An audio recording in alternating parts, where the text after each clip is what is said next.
different. So that kind of goes into what we're going to be talking about tonight, the different genres. I just said my genre was part science fiction and dystopian. So you can kind of have a blend as well.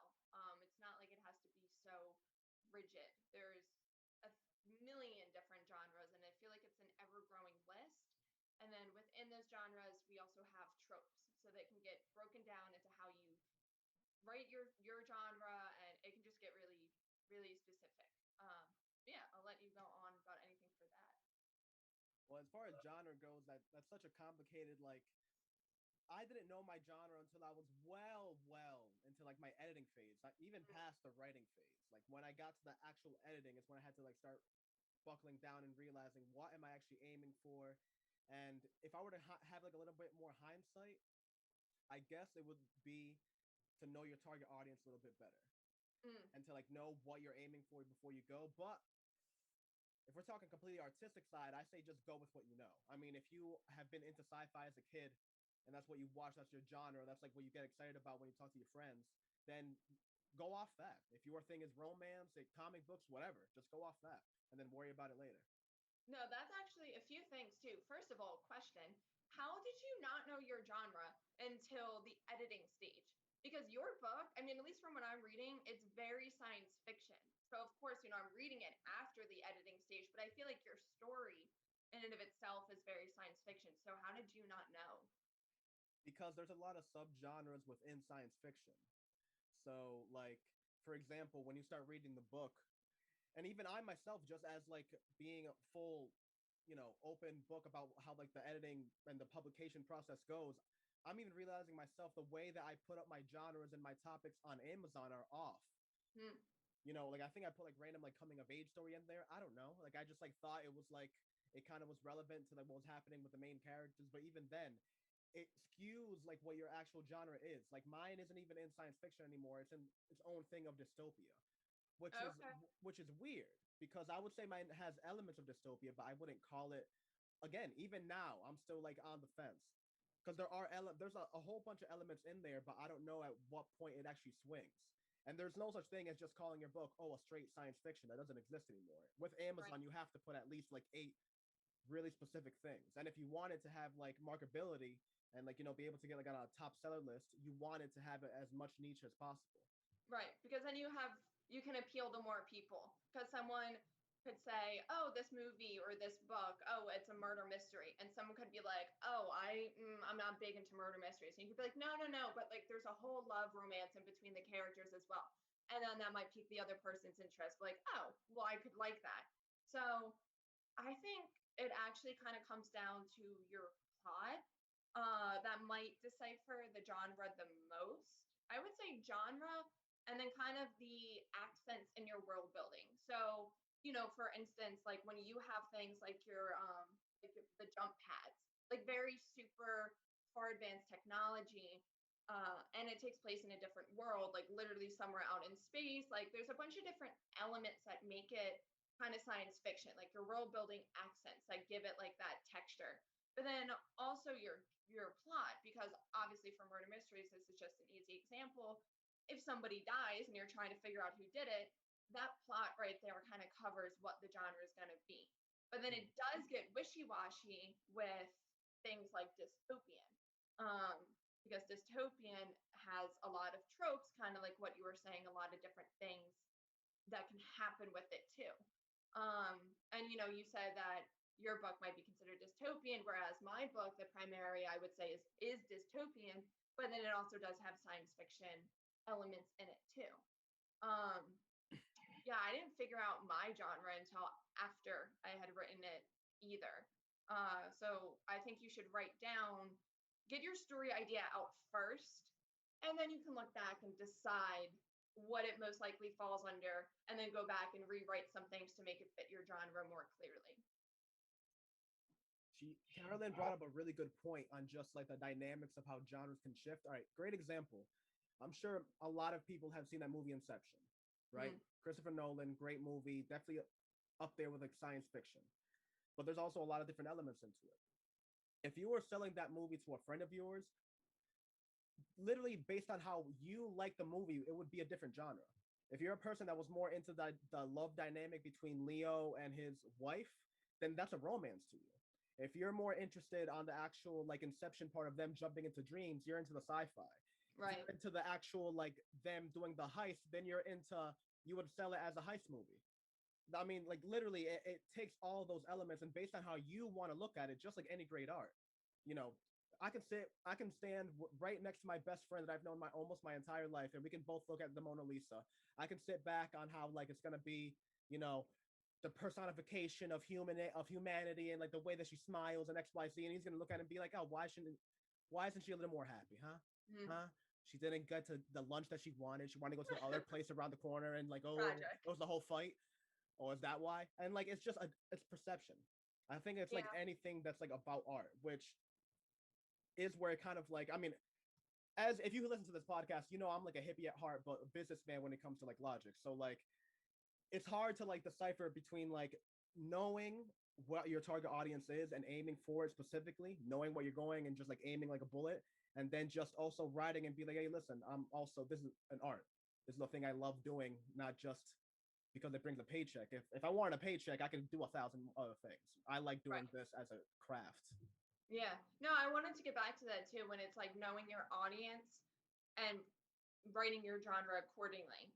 I mean, I still stick by just get your story idea out first, and then you can kind of go back and decide the genre. But at the very least, you should know the age of your audience because that will totally shift your genre and the way that the writing is, whether it's like, science fiction for kids or the coming of age or even a murder mystery for kids. Like, I don't really know if they make those, but nevertheless, you at least should know the age of your Oh my audience god, because then that adjusts your writing, how it should be. that is what we're doing. We're making a murder mystery for kids. So instead of somebody dying, it's gonna be like I don't know, they like fall into a coma, some weird shit. That's the move. That's the untapped market. That's where the money is. But as far as like everything goes with like the genres, I think Carolyn hit it on the head. Really, the first thing that you should aim for before you even pick up the pen or the keyboard, whatever the fuck you're doing, is age frame. If you start with wherever you're going, and you're starting with a sex scene, you already know where you're at. You're at what, I think like 16, 18 plus, depending on like how graphic you get. Right. Everything is based off that. So really, before the whole target audience thing and knowing genre, I think age is actually the number one to know where you're going for. Even with my book, with like not understanding the genres, I knew from the get-go I was aiming for like a 13, 14-year-old. Even before I started writing or even thinking about the book, I knew it was going to be for that age frame. Yeah. Yeah. I'm going to be same here. I wanted mine to probably be 18 to like 20-ish or so. But then I actually started writing or like more developing my idea. And I was like, actually, this could work for maybe 13 to 16 as well. Like it's a much wider range. The only reason I would say it could like be 18 plus is just strictly because there is suicide, terrorism acts, and like murder and things like that that might just in terminology put it at a higher reading age.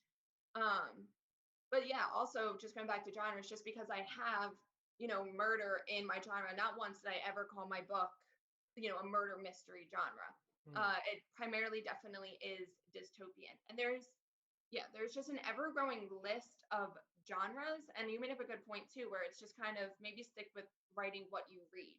So if you are someone who's like a diehard romance person, look at the romance novels that you have read. Do they strictly stick to just romance? Is there also like a huge despair that happens that can make it like a tragic kind of novel, something like that? But those are just going to be heart tugs that make your audience or your readers more emotionally invested in your book. So don't feel like you need to just pick one genre and stick with it. You can incorporate different elements of all different genres, but when in doubt, mostly just stick with what you know, especially if it's your first book, that might just be easiest for you. And then you can, as you grow as a writer, play on more. Yeah. And then also tropes, which is so many different ways to tell that genre. Like, let's say if there's, I'm trying to think now, some tropes for science fiction. You have cloning in your Cloning, book. yeah. I have robots in my book, AI in my book, things like that, that would be science fiction elements. But then there's so many different ways to play out that story. So it might not just be robots take over the world. It might be my characters are robotic. That's a different spin on using that type of trope of science fiction. Um, can do Another the same trope for would be like, romance. I feel like another science fiction trope would be like a war that has to do something with time. Like Mm, either we had to send people back or they had to send some people forward or something like like time that. travel. Yeah, time travel always. Like there's the most recent one with Chris Pratt, the Tomorrow War on Prime. Then there's I think The Edge of Tomorrow with Tom Cruise. I mean, like it's actually funny. They almost all have tomorrow in the name. It Yeah. almost like tells you right off the bat what's That gonna it's happen. gonna Yeah, That's a great point though, actually, because your title and even your cover allude to your genre. Your cover, your book cover is going to be the first thing that people see, obviously, and in a nanosecond they need to know what genre your book is going to be. This was the problem that I was actually having when making my cover, because I have still have so many different options, and the one I was like, oh, I like this, but I'm worried it looks kind of self-helpy. Like at people's first glance they might think it's a self-help book rather than a science fiction book. So think about, yeah, that, well, we can get to covers like in later episodes, but that definitely does tie into your genre, as does the title, like you're saying with tomorrow, as titles for time travel. Just like those key words, genre can break down to so many different things. What, can you not hear me? no, I can hear you, but I just looked over to my like bookshelf, and there's literally another book called All Our Wrong Tomorrows, and guess what it deals with? One guess. Just give me one. What it's about? Yeah, All our wrong tomorrows. yeah. Is it about like when the day repeats over and over, so tomorrow never comes? Basically, I mean, boom, on the money. Like it's right there. See, that's like the point of titles and covers. It's a great telltale of your genre. Um, oh my gosh. So yeah, you do want to have your genre, I think, fit into, let's say three categories with maybe two more sub things.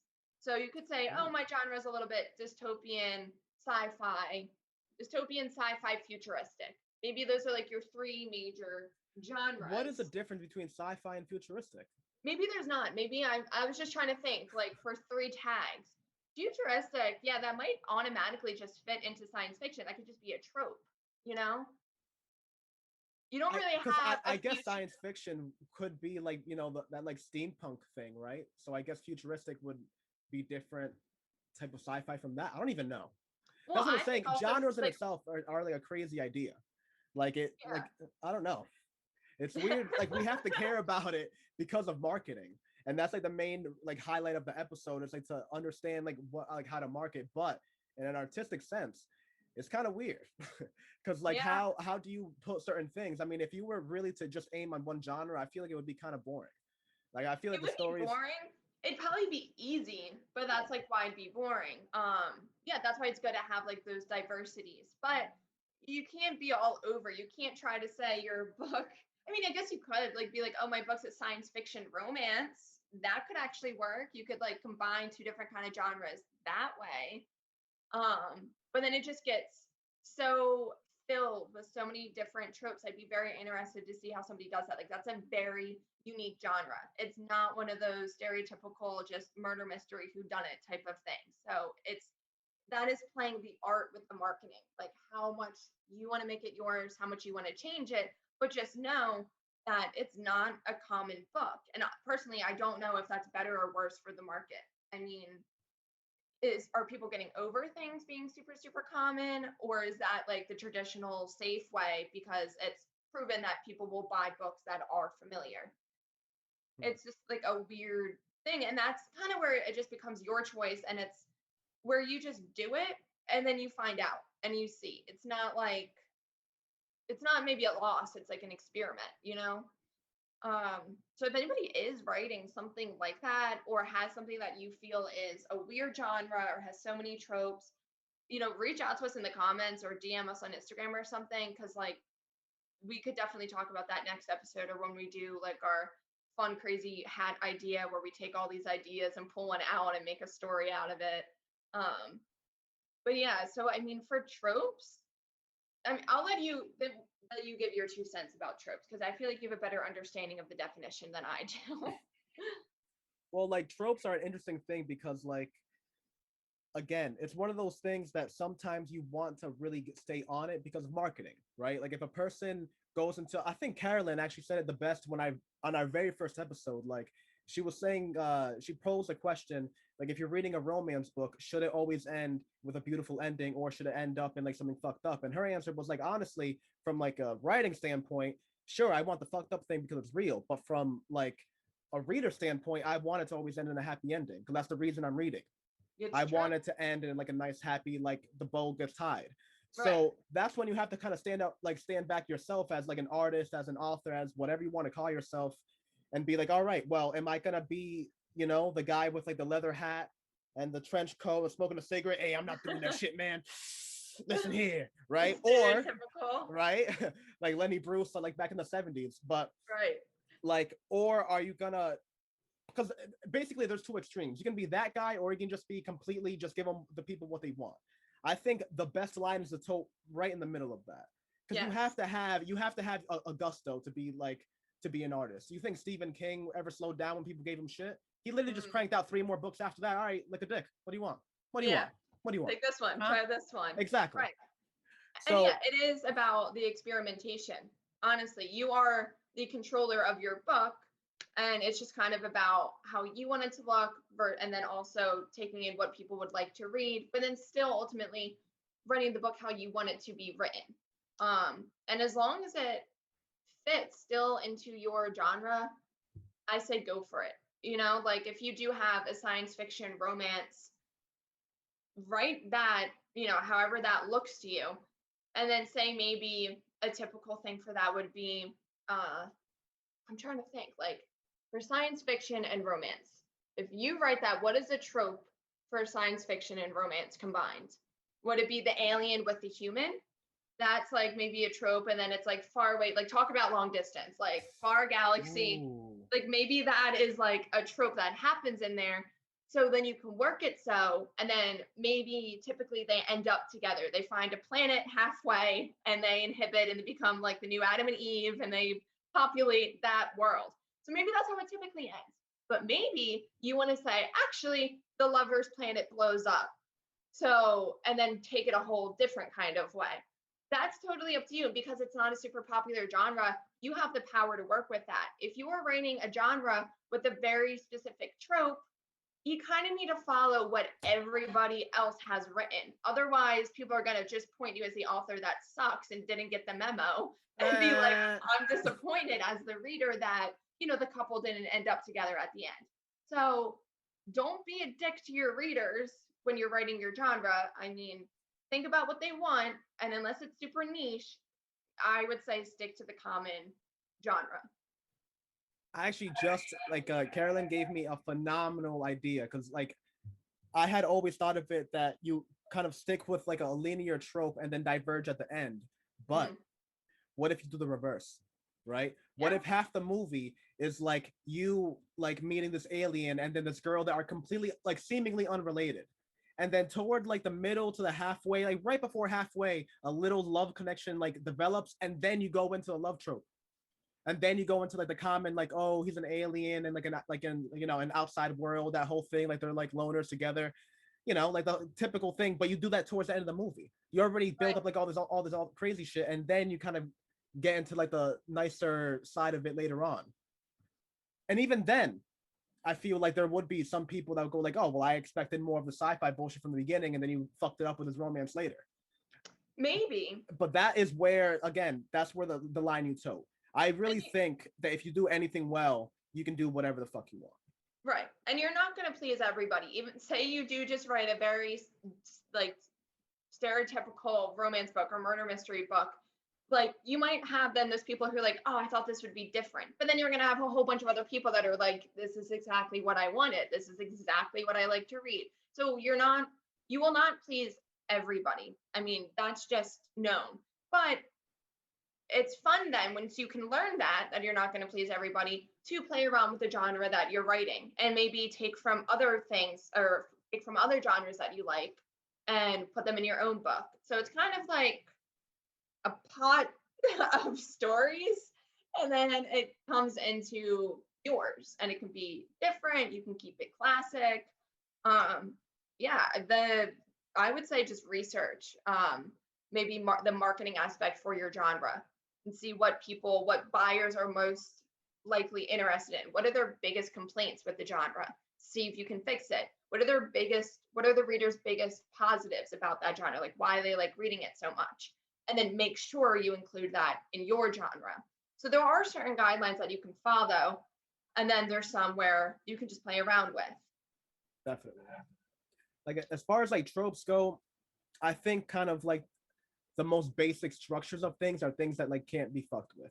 If you're writing a romance, guess what people want? I mean, there's obviously the lovey-dovey things, but the main thing of romance is tension, right? Think about it. Every rom-com you've ever seen, there's that midway point where they have the fight that seems like it's the end of the world, and then it comes together. Tension. Right. If you need to have that, and you need to have that repeatedly throughout the book. That type of like romantic tension between, and like, you know, outside forces, internal forces. Those are all things you need to have in there. If you're writing a sci-fi, right? No matter if it's a murder sci-fi, if it's a comedy sci-fi, a romance sci-fi, whatever you want, in its definition, there has to be some level of technology that's influencing the characters. Yes. And not just that, I mean, I like that definitely with having like, that's the accents of your world building, like the technology, or if it takes place in the future, that's like an accent of your world building. But this is where you actually test your writing skills, because if you can write as if you are in that time zone, then that is like, okay, for example, I'm going to use AR as an example because I've noticed you do that in your book, where you write things where I think it was Jed was standing in line on the jump pad, and he got lost in his own thoughts for like a second, and then someone like yelled at him to like that he was next up in line to cross the street or transport to the next side of the street, and he turns around to like apologize to the line of people behind him, and then you say, but they stared back at me with laser eyes because like they were pissed. So like that's amazing, because they didn't, I mean, I don't think they literally were shooting laser beams out of their eyes, but you use the laser beam technology, that super science fiction, that advanced technology, like all of it in just your writing in like one line. And if you can, you know, write like that for your book that fits your genre, I mean, that ties everything together. So if you're writing a romance book, you might use the words like lovely to describe something, or very like serene or happy, or that like hearts were filled. I mean, I don't write romance, so like I mean, these aren't good examples. Wait. Did you say parts are filled? Lady. Parts. I'm not erotica. We're talking about lady. Romance. This is a PG-13 podcast. Relax. I can't help for what you heard. But I mean, Game of Thrones, that guy, the author, I'm blanking on his name. Yeah, that guy, the homie, you know what I mean? Whatever. The OG.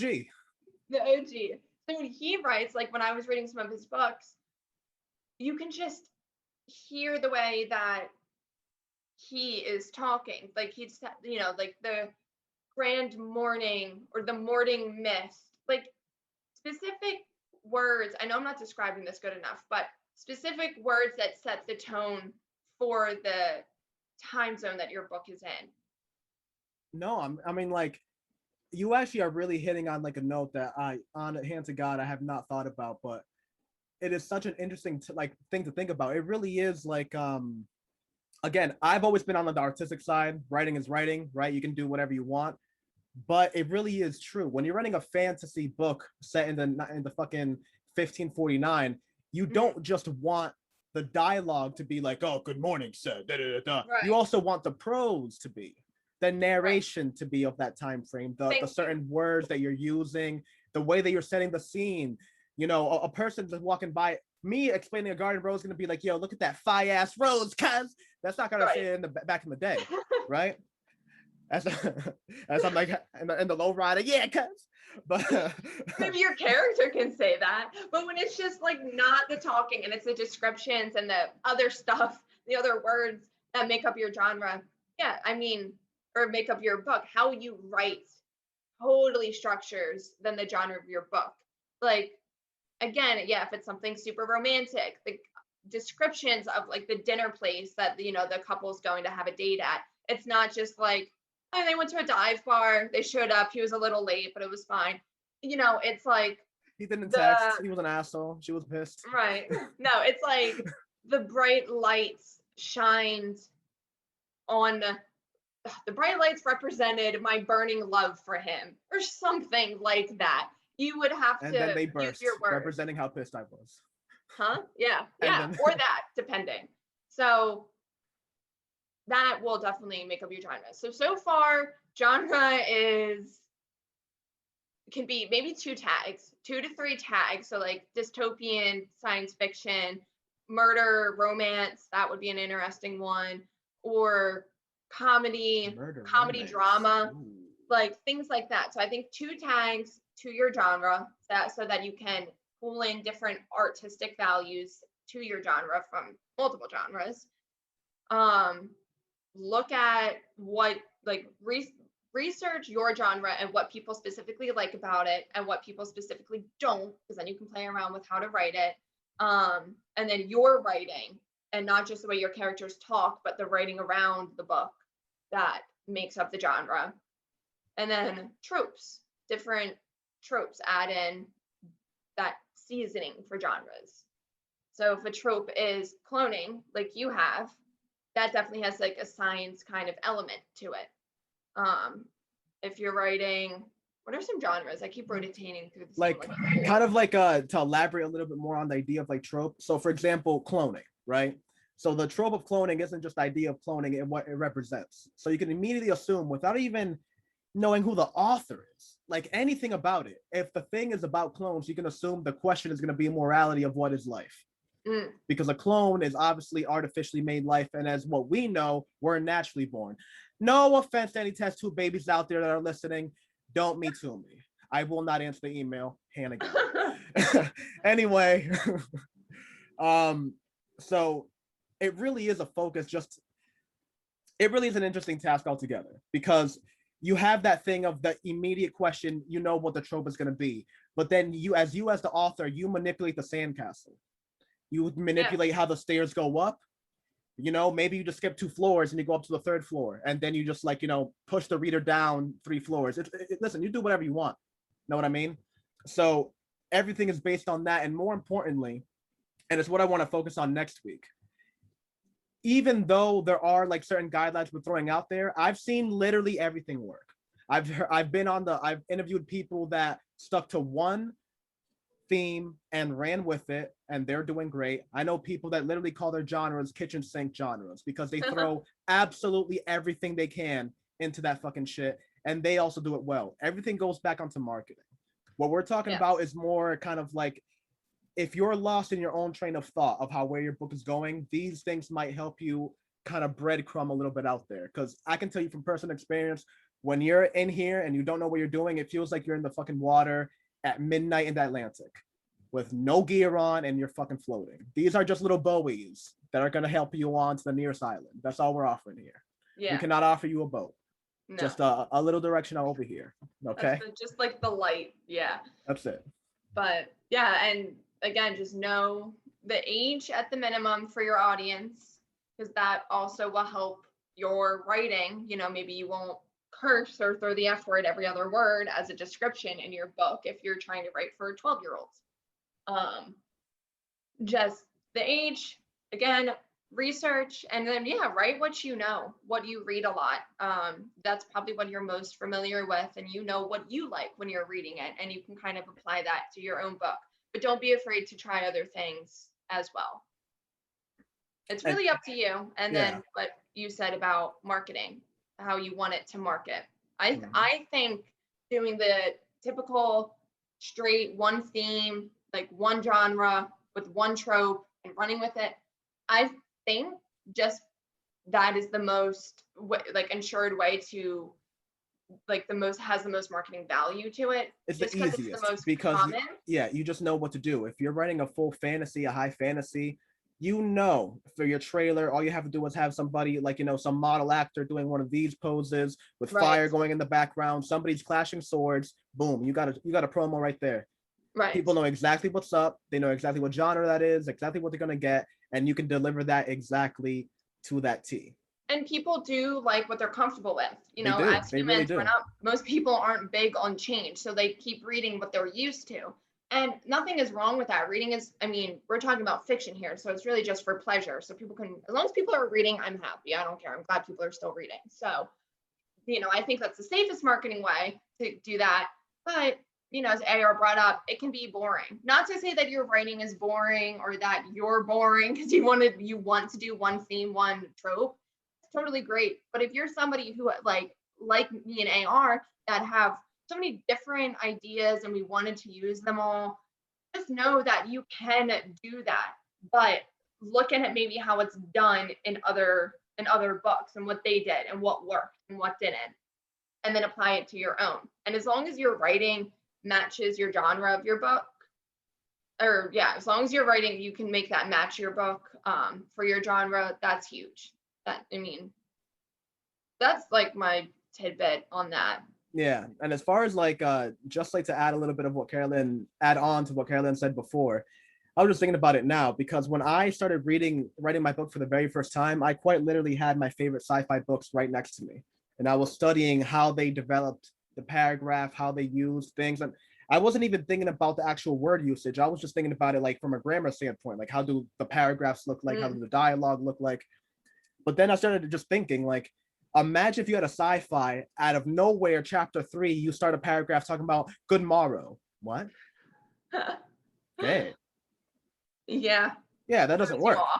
Or like, as Carolyn said, imagine if I had that laser beam comment in a fantasy book. Laser. Yeah, it's like those subtle things that your reader's gonna feel like they just kind of stepped into the wrong universe or they took a wrong turn somewhere. Like they're gonna be confused. So that's huge. And even before we started recording, I just want to touch on real quick that different genres also have different word counts. So that's something to know too. This is why we were so all over the place when talking about with science fiction, because I literally Googled what is the typical word count for science fiction, and it varies from 50,000 to 150,000 because there's so many different tropes that can be written within science fiction, and there's so much more freedom with science fiction because it's all playful. But romance novels were roughly 70,000. That's like your average word count for a romance book because there's only like so much that you could really do with it. The point is there's a lover, there's two lovers, and obviously there's tension like AR brought. That is like the genre.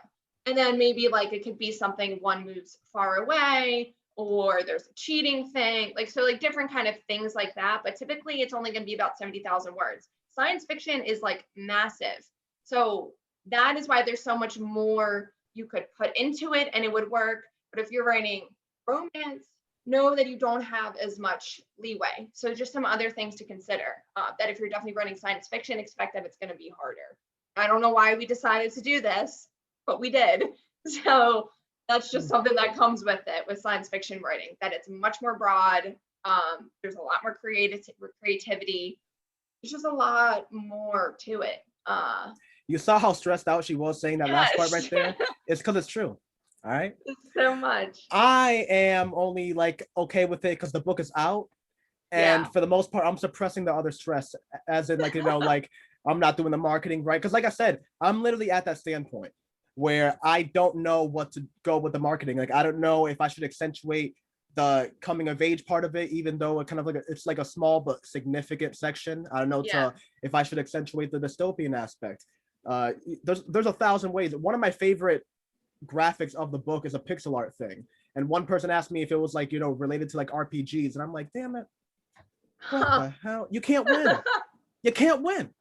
No. So like everything really goes down and bubbles down to like, again, marketing. And just to end the podcast on a good note, without getting too fourth grade here, even though it's going to sound, direct quote from a fourth grade teacher, you got to have fun with it. Like at the end of the day, why are you writing if you're going to be Googling every little aspect of what you're going to write about? Oh, should I write about this? Should I write about that? Oh, what's the fucking word count I should go by? Fuck all that. Do what you want to do. And as far as word count goes, listen, hand of God, I promise you, you're going to overshoot. Even by mistake, you're going to hit 125 without even thinking about it. And then you're going to have to like go back. Again, you saw how stressed out she was? Literally. I'm just telling you. I was worried about that. I was like, because I know science fiction typically or I thought my book was going to be, I wanted it to be a bigger book. And I felt like I wasn't going to hit my word count goal. And I didn't really have a number in mind. But as I was writing it, I was like, oh, this is actually going to be a lot smaller, blah, blah, blah. No, it's like, I think I have 178,000 words or something. It's fucking massive. And now I need to cut it back. Now I'm like, nobody's going to read this dictionary. Nobody. So I'm toning it back. It's over. Yeah. So no, it's stressful because science fiction can be all over. But yeah, like you said, just write it out first. Write it out and then go back and see where you can add those genre accents that we talked about. And then if you want to meet a specific word count, then go back and either hire a line editor to slice those lines for you or go back and write more. And now, since you kind of have a clear idea of your genre and your audience, you can go back and add more accordingly. But just get it out there first and then think about the genres. And I say genres plural if you're writing more than one specific theme. Yeah. And just this is, again, another thing we're going to have to leave for another episode, but I want to talk about actual plot structure, like what to cut out, right? Because like, especially when you're the, I mean, again, your writing is your fucking baby. That is the closest thing you have to creating another soul on this planet, unless you've actually had a baby or like a chia pet. I don't know. But like chia. That's I'll leave that for another one. So what Carolyn brought up with the whole thing of like being on the jump pad and being in the line, right? That is one of those things I actually thought of cutting out. No. No, again, exactly. So there's a fine line, because believe me, there's a lot of parts that I had to cut out that were like that. Like there was one a scene that I cut out where right after he gets out of work, he just like looks around and like, you know, just like looks at the sky and just kind of like gets lost in thought, and then somebody bumps into him and then like he kind of like, you know, wakes up again and then he leaves. And I put that in there slowly because I'm such a loser and I do that sometimes. Like sometimes I'll get out of work and I just hate being in work so much that I'll just like stare at the sky like, what the fuck am I doing? Yeah. And then like something will snap me out of it and I'll go back to work. And I fought for that at first. Cause it's like, oh no, that's like, that accentuates like blah, blah, blah. But then you really sit back and it's like, what is that doing to the plot? What is those two paragraphs doing? Now, in the sense of like what Carolyn brought up with the laser beam, that does make sense because it shows the societal aspect of the technology that's far out. So it kind of brings you home. You don't know what it is to be in a jump pad, but you know what it is to be in a line and people like giving you like hate stares. So that kind of grounds you in. I'm pretty sure people know what walking is. So you don't have to accentuate some scene where the character is walking. They're good. We can just cruise back into like whatever the actual plot is doing. Right. No, no, that's a good point too. Like include like keeping the jump pad ones, but not them standing outside and looking at the sky, because the jump pads also add to your genre. That technology advancement, you kind of can just associate that with the genre. It's expected to be in there. Somebody's standing outside. If I tell you there's a book and the guy stands outside, you don't know what the genre is. I tell you, oh, a guy took a jump pad to manifest himself into the other side of the road. You're like, oh, science fiction. So what scenes do you have in there? What's up? Oh, murder mystery, bet. Right. Like what, romance, all that. What scenes do you have that add to your genre as well? You know, and if they don't really add anything, if not to the plot or the genre, you probably don't need them. But that's another conversation. That's another conversation entirely, my folks. This is the end of the podcast. Authors Anonymous. Whoop. With Carolyn Rosa Potts. To the shimmy. Catch us next Tuesday.